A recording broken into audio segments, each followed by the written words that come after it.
Like, do you know, to hear preachers like, and it wasn't about Jesus in that moment. It was like, do you know who I, Jerome L. Fisher, is? Do you know who you fucking out on right now? Mm-hmm. I would rethink that.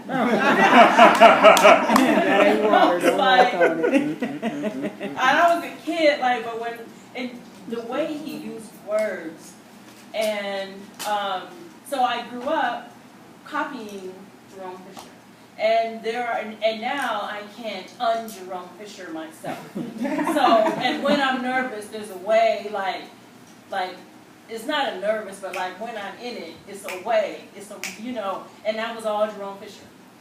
That was all Jerome Fisher. So he was my first, like, I'm gonna be that, but not in a preacher way, but I'm gonna be that some way. Yeah. So a person who commands their own space. Yes. And gets people to watch that. And gets people to watch that. Which is what people would say about you. Which is what? What people would say about you if they describe you as a poet. Oh. Am I wrong? No. Right. But why poetry then? Poetry, well, but always poetry. I was always going to be a poet. I was not always going to be a poet, I was always going to be a writer. I was born, my name at birth is Robin Reed. And actually Robin Rochelle Reed, R-R-R. And it's spelled R-O-B-I-N, and then Rochelle is spelled like Rachel, but it's pronounced Rochelle. And I was in the 5th grade, and I was having this conversation with my mother, and I was saying, see, and I was in tears, because I was always in tears about something. I was very sensitive. Judge yourself. It's very sensitive. But I remember this conversation like it was yesterday. I remember exactly where we were in the car. I remember everything. And I was like, you spelled my name wrong. Now people are going to think, my name is Robin Rachel Reed, and it's not that. It's not that. It's Robin Rochelle. So she was like, well, just change it. Because it was all about, because I was going to be this famous, because my famous stories were going to be famous. So, you know, so she was like, well, change it. So I went through all of these different ways of how to spell Rochelle correctly. So I finally spelled Rochelle correctly. And then Robin was whack. And I was like, you should have named Robin. That don't even sound right. With my famous stories,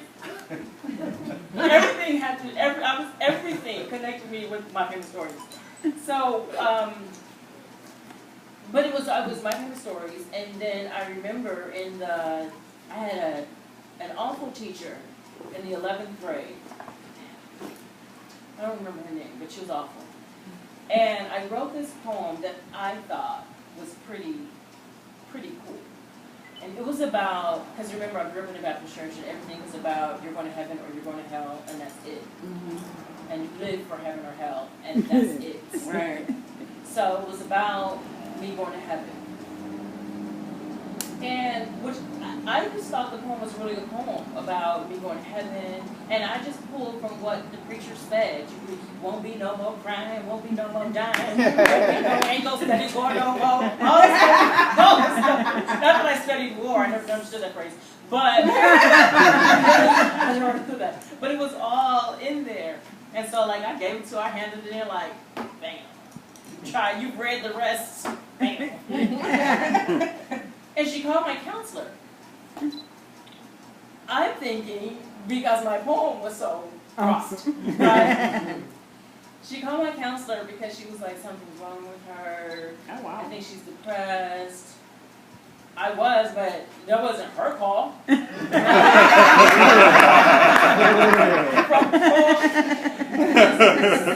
She was like, is she going to kill herself? She's talking about heaven.